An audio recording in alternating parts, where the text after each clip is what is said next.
El código en este momento lo prevé para los casos de la llamada prescripción corta. Vos tenés justo título, compraste el inmueble, pero lo compraste a non domino, se lo compraste a un impostor, pero lo compraste no todo el inmueble, compraste el derecho de superficie. ¿Cuál es tu ánimo? De superficiaria. Entonces, si pasan los 10 años, vos sos de buena fe y el título tiene todas las formalidades, vos a los 10 años, si te viene alguien y te viene a reivindicar el inmueble, vos decís, no, momentito, yo tengo el derecho real de superficie y lo paralizás con eso. ¿Por qué desde la doctrina hemos postulado el tema que también se pueda recurrir a la prescripción larga? Que se peta una locura. A ver, si usted puede adquirir el dominio, ¿por qué va a adquirir la superficie? Bien, ¿qué es lo que ocurre? Puede pasar de que yo tenga el justo título y no sea de buena fe. Pero no porque sabía que no era el vendedor, sino puedo ser de buena fe, no puede ser no ser de buena fe, porque resulta que no hice el estudio de títulos correspondiente, fui negligente, etc. Entonces yo a los 20 años siempre tuve ánimo de superficiario, no voy a poder adquirir el dominio. Entonces, ¿por qué vedarle adquirir la superficie? O compré la superficie por boleto de compraventa. O me la donaron, que totalmente nulo, por instrumento privado. Entonces, en esos casos, mi ánimo únicamente puede ser de superficiario. Con lo cual, realmente, el código ahí yerra porque copia la Ley de Superficie Forestal del 2001, que ya erraba, era como bien dijo Lucía, una norma hecha entre gallos y medianoche, salió en diciembre del 2001 a espalda de toda la comunidad civilística y así le fue. Bueno, pero ahora vamos a mi tema, que es el de propiedad horizontal, y yo decía propiedad horizontal en los dos extremos de la propiedad inmobiliaria. ¿Qué es lo que a mí me viene preocupando hace muchos años? Que el derecho se ha despreocupado, sobre todo de la pequeña propiedad horizontal, ahora vamos a ver a qué nos referimos, y también de alguna manera de la gran propiedad horizontal, porque como bien decía también Lucía, ahora tenemos los conjuntos inmobiliarios que llamamos propiamente dichos, porque la metodología del código es muy mala y dentro de conjuntos inmobiliarios me mete de nuevo a los conjuntos inmobiliarios, que son los clubes cerrados, barrios cerrados, las urbanizaciones privadas, tiempo compartido y también nos mete cementerios privados. La metodología es pésima, pero también vamos a ver que existen algunas realidades de la cual se despreocupó, es decir, que la sociedad avanza el desarrollo inmobiliario avanza a una velocidad que no llega el derecho a captar. Y quizás no lo llega a captar por la falta precisamente de interdisciplina. Si cuando se redacta una norma del Código Civil o se reforma un Código Civil, hay una consulta más amplia y abierta, después vamos a defender las competencias de cada uno y las incumbencias profesionales, pero una más amplia interrelación entre desarrolladores, entre los agrimensores, que es tan importante, ¿no? Porque nos determina el objeto, uno de los elementos fundamentales del derecho real, los escribanos y los abogados litigantes, porque somos los que después vemos la patología de las cosas, posiblemente lleguemos a mejores soluciones. El código, si bien tiene soluciones valiosas, vamos a ver que deja algunas cuestiones sin tratar. Y esto trae muchos problemas, trae muchas dificultades, trae muchas cuestiones de anomia, de normas que no son suficientes, de normas que no existen o que son superpuestas. Bueno, trae toda una serie de problemas que se podrían haber obviado si se hubiera acudido a esto que yo vengo predicando cada vez que doy una conferencia y tenemos un público diverso, de lograr esta interdisciplina, ¿no? Entonces tenemos en los dos extremos de la propiedad horizontal, tenemos primero la pequeña propiedad horizontal. ¿A qué me refiero con la pequeña propiedad horizontal? Me refiero primero a aquellos edificios de una sola planta. Aquellos que están desarrollados en una sola planta, que comúnmente acá los llamamos departamentos de pasillo, y por lo que uno ve, cuando lee los diarios de Capital Federal, los artículos, etcétera, perdón, Ciudad Autónoma de Buenos Aires, no Capital Federal, a ellos les gusta Cava, se da cuenta que nos empiezan a llamar PH, ellos lo llaman PH, ¿no? PH, la PH, parece que la PH fueran los departamentos de pasillo, nada más, de una sola planta, etcétera. Y ustedes saben que estos departamentos de pasillo nos encontramos que pueden tener distintas configuraciones por motivos históricos. Ustedes me van a decir que urbanísticamente ahora quizás únicamente hay un traje que se le puede aplicar, pero esto es por cuestiones de reglamentación urbanística, porque desde el punto de vista del Código Civil podrían tener una multiplicidad de ropajes. La primera pregunta que surge es si con el nuevo código siguen existiendo la posibilidad de propiedad horizontal sobre los edificios de una sola planta. ¿Por qué? Porque el artículo primero de la vieja ley de propiedad horizontal sí se refería a los departamentos de un edificio en una sola planta, cosa que no hace el artículo 2039, donde va a decir que se determina la unidad funcional en pisos, departamentos, locales u otros espacios susceptibles de aprovechamiento por su naturaleza o destino. Bien, ¿qué ocurre? En el momento que se sancionó la ley 13.512, que por cierto el año pasado hubiera cumplido, la mataron antes, 70 años, era necesario poner esto, porque mucho del derecho comparado, cuando se hablaba de propiedad horizontal, se necesitaba más de una planta. Tomando el elemento de la ley uruguaya, que es una de las leyes que inspira nuestra ley de propiedad horizontal, vieja ley de propiedad horizontal, y tomando lo que era la realidad histórica de que se habían desarrollado estos edificios en una sola planta para la posibilidad de casas de renta, pero después se quería subdividir, la ley de propiedad horizontal creyó de que había que hacerlo expresamente. Pero en esta norma del 2039 realmente está implícito la posibilidad que el edificio sea de una sola planta, porque cuando hablamos de edificio hablamos de algo edificado, no hablamos necesariamente de un edificio de varias plantas, que es lo que pensamos nosotros en general cuando nos referimos a un edificio. Bien. ¿Cuáles pueden ser las distintas variantes? Que incluso uno las ve en las viejas escrituras, ¿no? Dominio común, que cada uno de los departamentos esté en dominio común, haya un pasillo de condominio, ese condominio accesorio indispensable para 2 o más heredades, que hoy en día está regulando el artículo 2004. Por cierto, me disculpo de antemano de mis gráficos, ¿no? Que como verán son muy elementales. Del 2004, donde los que tienen dominio común son los departamentos, salen por el pasillo en condominio, y el que tiene la casa al frente podrá salir por él directamente a la vía pública, o podrá salir también, tendrá otra salida también aparte por ese pasillo en condominio. Esta es una posibilidad.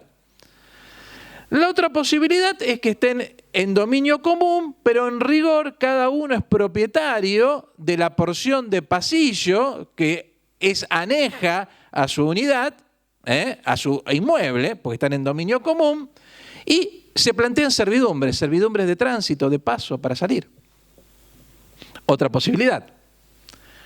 Otra posibilidad, los departamentos, digamos, del fondo, por llamarlos departamentos, pero de dominio común, tienen un condominio del 2004, la propiedad del frente está también en dominio común, es propietario de esa porción del pasillo en dominio común y existe una servidumbre para que salgan los departamentos del fondo.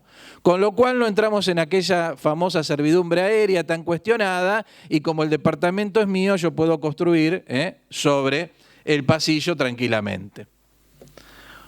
Otras que hemos visto, que estén todas, que es lo usual hoy en día, que estén todas en propiedad horizontal. Incluso la casa del frente, que puede tener la salida directamente a la vía pública o también por ese pasaje común. Pero existen otras también, como esta, ¿no? Mi casa está así. Yo soy propietario del inmueble del frente, los departamentos de atrás están en propiedad horizontal, porque hay algunos que tienen secciones que se superponen en parte uno con el otro. El pasillo ese de ahí del fondo está en propiedad horizontal y para salir tienen una servidumbre de paso a la vía pública. Bien, y hay otra que es una propiedad horizontal dentro de una estructura común. Es decir, uno tiene un edificio de una sola planta donde hay varios departamentos, pero en una estructura más amplia. Piensen esto como si fuera una galería comercial, pero desarrollada en una sola planta. ¿Cuál es la circunstancia por la cual todo esto lo hacemos en propiedad horizontal? Bueno, por las medidas del lote mínimo, los agrimensores me van a corregir si existe también alguna otra causal. Pero lo cierto que aquí le estamos aplicando un traje demasiado grande. La gente que suele comprar estas unidades entiende que es propietario, sobre todo el que compra la casa del frente, entiende que es propietario en dominio común del inmueble y después se encuentra con una serie de limitaciones. Pero lo peor de todo, realmente lo que preocupa desde el punto de vista del derecho, es que existe toda una serie de normas que son inaplicables. Es decir, estamos pensando en pequeñas propiedades horizontales, y estamos pensando en muchos departamentos, por las razones que sean, o porque el edificio en propiedad horizontal en las plantas posteriores tiene muchos pisos, etcétera. Bueno, es otra cuestión. Pero si estamos hablando de pocas unidades, nos encontramos con que no existen asambleas, no hay administrador, no hay expensas, porque prácticamente lo único común que tenemos es el pasillo. Tenemos que ahora, bueno, el código por suerte quedó medio gris, pero la doctrina dice que es optativo, pero como estaba redactado originariamente el proyecto del código, hubieran tenido que tener obligatoriamente un consejo de administración. Imagínense que todo esto no se hace.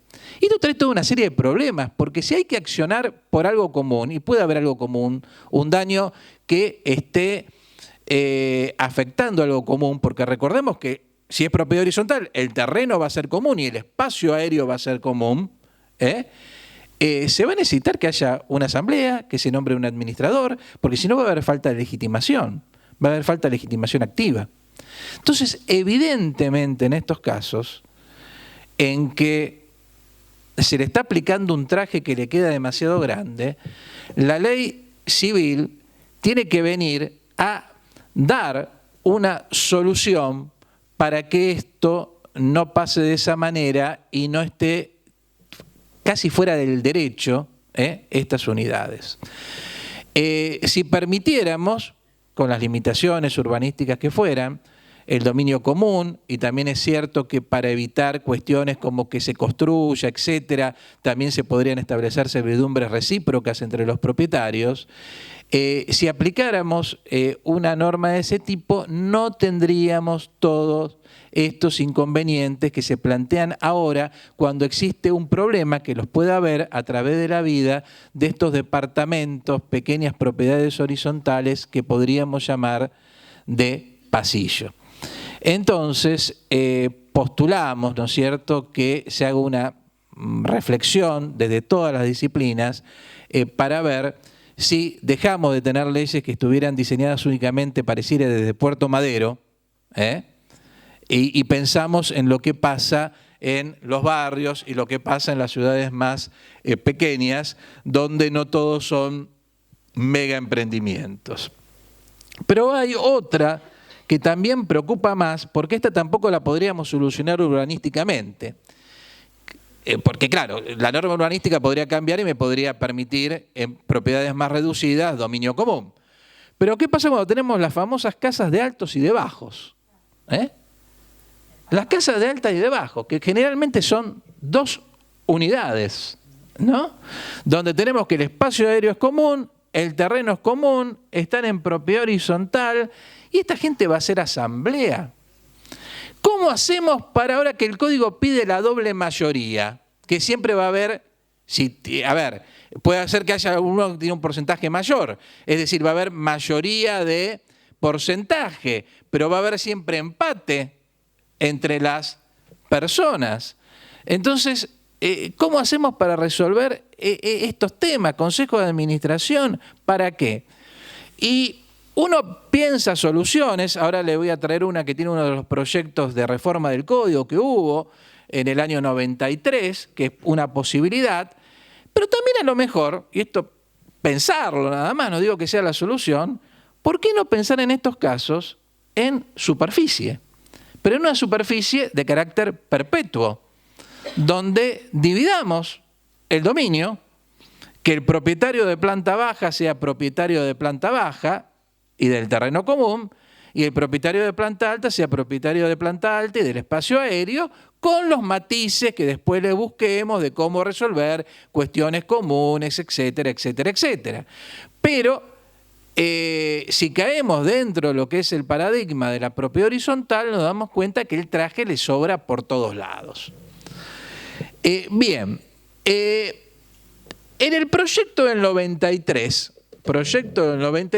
tenía una norma. El proyecto del 93 fue un proyecto de reformas no tan integral del código, no lo cambiaba tanto, pero se ocupaba de esto. Incluso en la Jornada Nacional de Derecho Civil de ese año, del 93, se había propugnado, pues ya se conocía el proyecto, ¿no?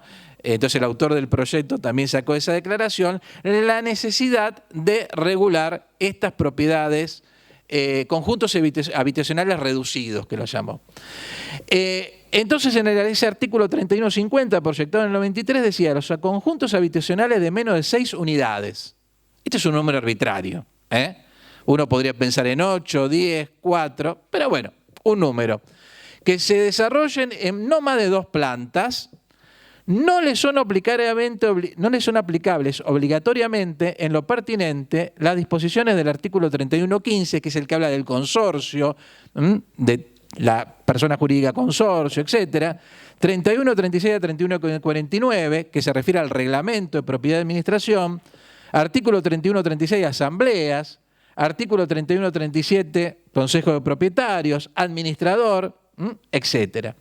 En tal caso, dice, la afectación del edificio al régimen de esta ley se establece mediante escritura pública y inscripta en el registro inmobiliario, en la cual el titular o titulares del inmueble expresan su voluntad de someterlo al mismo y que debe contener especificaciones previstas para el reglamento de propiedad y administración en los incisos 1 a 10, que es lo que refiere sobre todo al objeto, qué bienes son comunes, qué bienes no son comunes, pero prescinde de todos los requisitos del reglamento de despensas comunes, asamblea, consejo de propietario, administrador, y le aplica supletoriamente las normas del condominio compatibles con el régimen. Esta era una solución, si se quiere, quizás imperfecta, quizás se podría haber desarrollado más. Muchas de las cuestiones habría que haberla complementado y ahí hay una tarea notarial importante en el reglamento de cooperativa de administración, pero esta norma tan interesante desaparece del proyecto del 98, que el proyecto del 98, recordemos, fue hecho dentro del auge de la época de Carlos Menem, digamos, una época bastante liberal, ¿no? Grandes emprendimientos, etcétera. Nadie se acordó de la pequeña propiedad horizontal y el proyecto del 2015, el código del 2015, que toma mucho el proyecto del 98 y de muchas cosas se despreocupó totalmente, no le importaba demasiado, en parte de muchas cosas de los derechos reales, no recoge esto. Con lo cual, la única solución que tenemos por ahora es vía reglamento de propiedad, sin violar las normas de orden público, tratar de alivianar el funcionamiento al máximo como para que esto pueda funcionar razonablemente. Pero, vuelvo a repetir, nos obligan a estar, en muchos casos, fuera del derecho, fuera en una anomia total, no tener una legitimación adecuada para demandar, porque yo voy a demandar por una pared dañada y puede ser que me digan, bueno, pero esto es común y entonces la legitimación es del consorcio, etcétera. Bueno, todo un tema. Pero decía que el problema se plantea en los dos extremos, porque se plantea en la pequeña propiedad horizontal y en la gran propiedad horizontal. Y acá tenemos distintas cuestiones. Primero, existe una crisis de la verticalidad del edificio. Nosotros cuando hablamos de propiedad horizontal, por lo menos yo sigo pensando en un edificio de varias plantas, único, dividido quizás en departamentos o no, pero esto ha adquirido hace muchos años ya una creciente complejidad. La primera complejidad que se ha dado es que en un mismo edificio existen sectores sumamente diferenciados y con distintas, digamos, objetivos. Entonces uno tiene un edificio donde tiene departamentos destinados a vivienda, oficinas destinadas a consultorios o oficinas para profesionales, tiene locales destinados a comercio, tiene cocheras, cada uno con un interés distinto. Esta es la primera rotura, digamos, de ese principio de unidad que tenía el edificio. La segunda, quizás en una secuencia histórica, se da por la crisis del principio de verticalidad del edificio. A un autor español, Sapena, que tiene un artículo escrito en la revista de Derecho Registral e Inmobiliario Española, que siempre me gustó, que él habla de la propiedad horizontal tumbada. Él dice, hemos acostado al edificio. Entonces, el edificio lo acostamos y los distintos palieres y pasillos se transforman en vía de acceso, las partes comunes, y bueno, y en definitiva esto nos lleva al tema de los clubes de campos, barrios cerrados, de los conjuntos inmobiliarios, de los cuales si tengo tiempo me voy a referir brevemente en unos instantes. Pero hay otro tema que es la crisis del principio de unidad del edificio. Tenemos que existen, por ejemplo, torres separadas, pero que comparten determinados bienes comunes, pero parte de los bienes comunes, porque los demás son torres separadas, pero que a veces están constituidas en el mismo reglamento, pero hay casos en algunas provincias donde tienen reglamentos distintos y son consorcios distintos. Hay un fallo de Mendoza en ese sentido. La incorporación de nuevos servicios, etcétera, y todas estas complejidades no han sido debidamente atendidas. Claro, el código por ahí nos trae, como bien traía y ponía de manifiesto la escribana Pujol, el tema, por ejemplo, de la propiedad horizontal en superficie, esta superficie horizontal que nos suena tan raro. A veces, no sé si existe ya alguna, pero sí existen cosas similares. A veces el derecho administrativo toma cosas del derecho privado y le da nacimiento, ¿no? O las utiliza. Por ejemplo, todo el mundo dice que no existe ninguna anticresis, pero en realidad las galerías Pacífico, por lo menos empezaron estando en anticresis. ¿Era realmente una anticresis un derecho real? No, en realidad es un derecho administrativo, era un derecho real administrativo, porque el inmueble pertenecía a Ferrocarriles Argentinos, pero hecho a la manera de anticresis.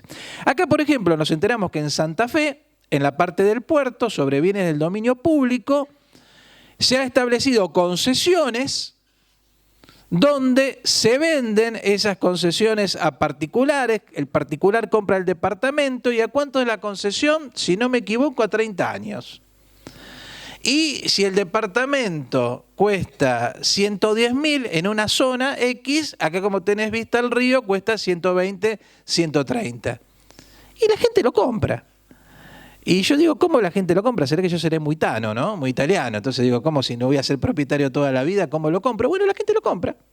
Es la cultura de lo rápido y propietarios, a ver, destino a vivienda, no estamos hablando de lo que decía Lucía, de, por ejemplo, una empresa, etcétera, con destino a vivienda también. Y bueno, claro, dice, pero pensamos que dentro de 30 años por ahí el Estado lo deja por más tiempo, etcétera. Bueno, eso es muy típico argentino, me quedo por 30 años, después me quedo toda la vida. Y si no, haré un piquete y haré reclamos, etcétera, porque es injusto que me saquen ahora de ese lugar.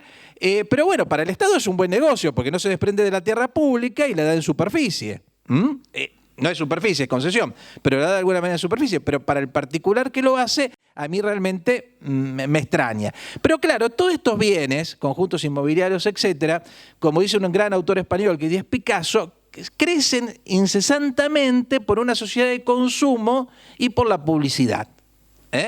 Lo cual me lleva a comprar cosas que a lo mejor fríamente, y haciendo números fríamente, quizás no lo haría. Bien, a ver, Bueno, esto está... Bueno, ¿qué trae el código? Bueno, el código trae a lo que yo decía, la primer crisis de unidad, el tema de sectores diferenciados, trae una solución que ya traían todos los proyectos de reforma de la segunda mitad del siglo XX, en el artículo 2068. Sectores con independencia. En edificios cuya estructura o naturaleza lo hagan conveniente, el reglamento de propiedad horizontal puede prever la existencia de sectores con independencia funcional o administrativa en todo aquello que no gravite en el edificio en general. Esto es lo que se llama vulgarmente subconsorcio, ¿no? Cada sector puede tener una subasamblea cuyo funcionamiento y atribuciones deben regularse especialmente y puede designarse un subadministrador del sector. Es decir, que cada uno podría funcionar en principio en forma independiente.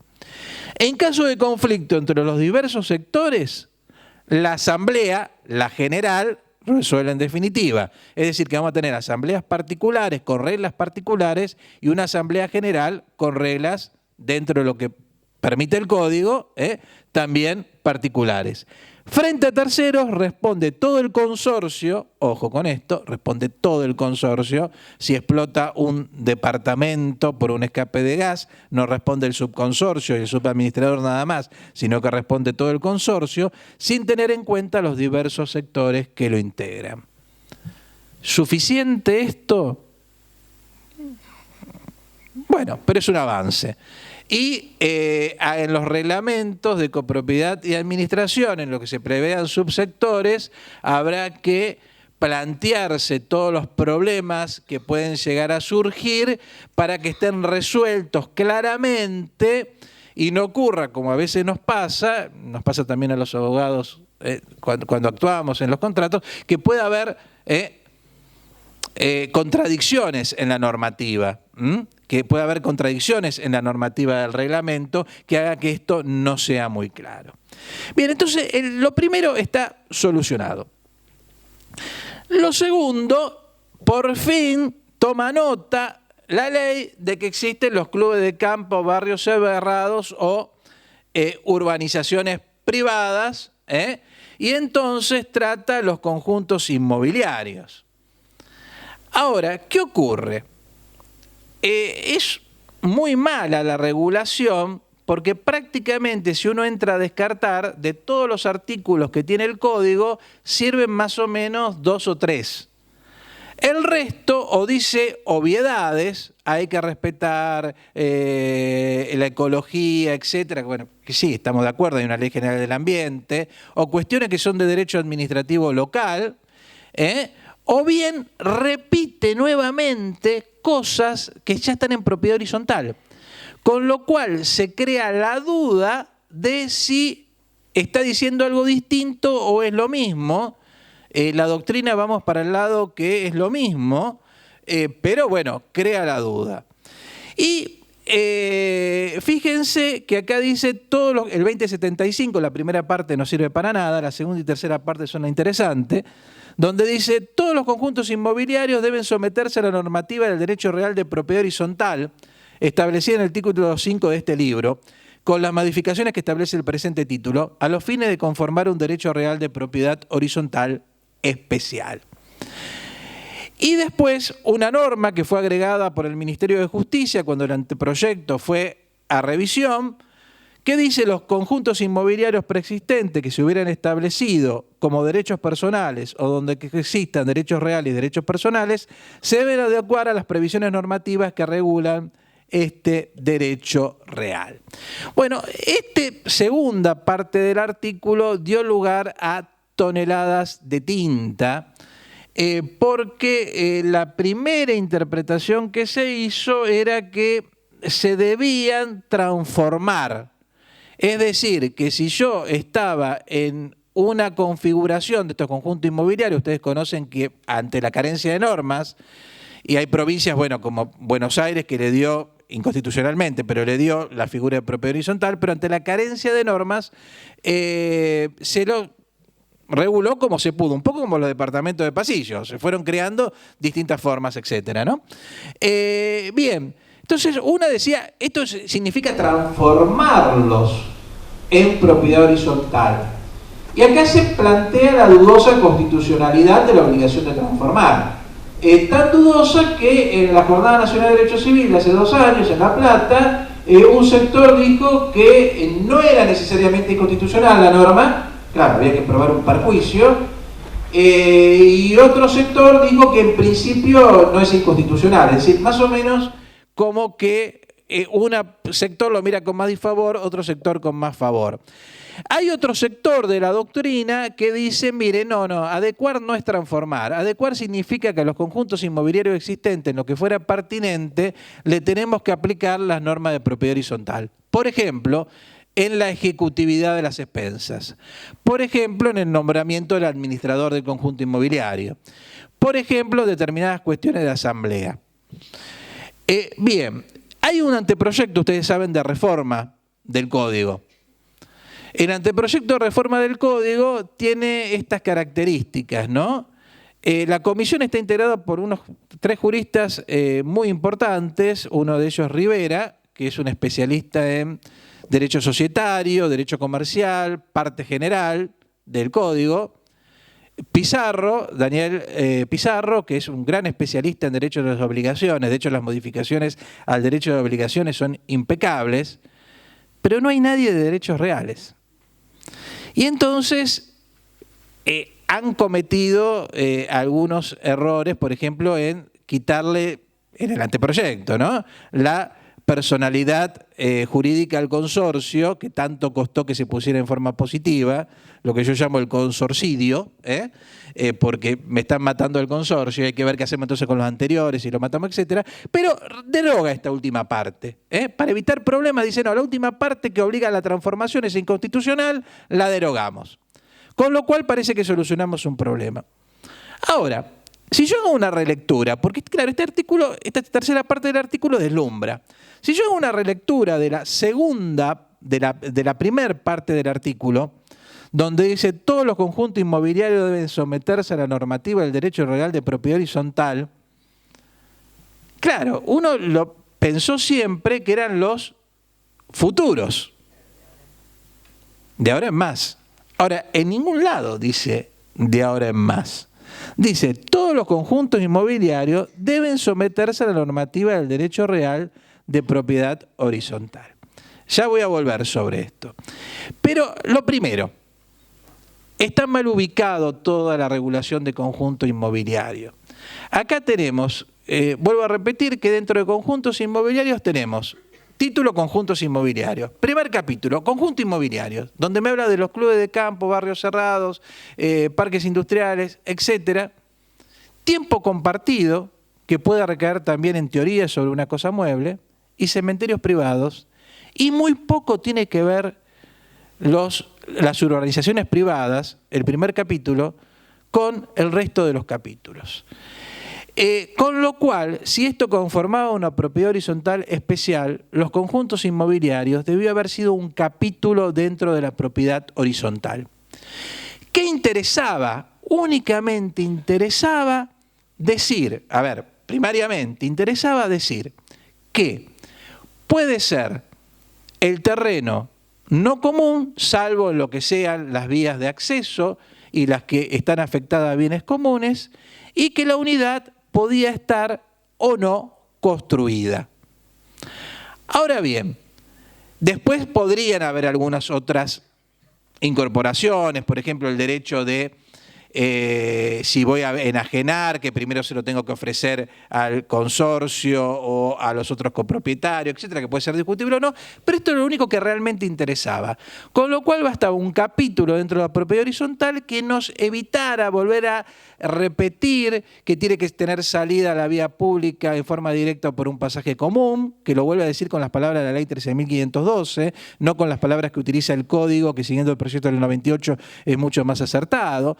Y además, también tiene algunos errores, porque habla que tiene que estar construida la unidad o en proceso de construcción. Entonces ahí surge el primer gran interrogante. ¿Y si no está construida? Que era un poco lo que habíamos pensado, que no estuviera construida. Yo compré, pero no está construida. Bueno, ¿Qué se ha dicho? De que hay que interpretar esto de proceso en construcción en forma amplísima, Basta con que estuviere, digamos, un poco en la idea, pero no es necesario que empiece la construcción, porque si no, ya tenemos ahí un problema de base. Y lo otro que la doctrina se ha preguntado es si se requiere que haya determinadas si se requiere determinadas cosas. Lo primero que se preguntó es, ¿se requiere que exista la salida a la vía pública por un pasaje común? Sí, por supuesto, porque si no, no se podría constituir, no sería una propiedad horizontal especial. ¿Se requiere que tenga determinados servicios? Bueno, aquí no hay una respuesta porque en realidad depende de la autorización administrativa, pero la idea sería que así como para que el edificio pueda constituirse en propiedad horizontal necesitamos el final de obra, exista aquí un final, digamos, de determinados servicios mínimos que tuvieran que estar, porque si no corremos el derecho de crear derechos reales sobre algo que nunca va a tener una existencia material concreta. Lo que sí es indudable que se necesita el plano, con esto, pero es indudable que se necesita el plano de esta propiedad horizontal especial, donde están determinados precisamente los lotes y cuáles van a ser las partes comunes, vía de salida, vía de acceso, afectado a parte común, etc. Eso no hay duda que se necesita. Lo otro es materia de discusión, pero volvemos a decir, hay una mala legislación con respecto a esto porque trae toda una serie de dudas.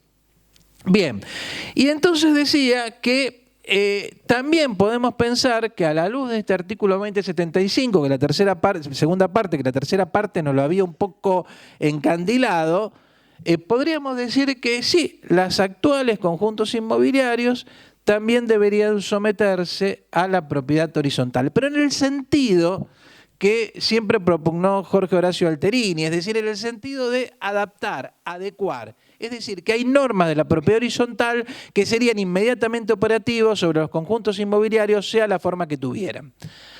Que esto, de hecho, hablando en la Jornada Nacional de Derecho Civil, con otra interesante jurista mendocina, con Alicia Puerta de Chacón, me dice que es un poco en los pleitos o en los que imagina como futuros pleitos, lo está aplicando, digamos, de hecho, empezar a aplicar las normas de la propiedad horizontal.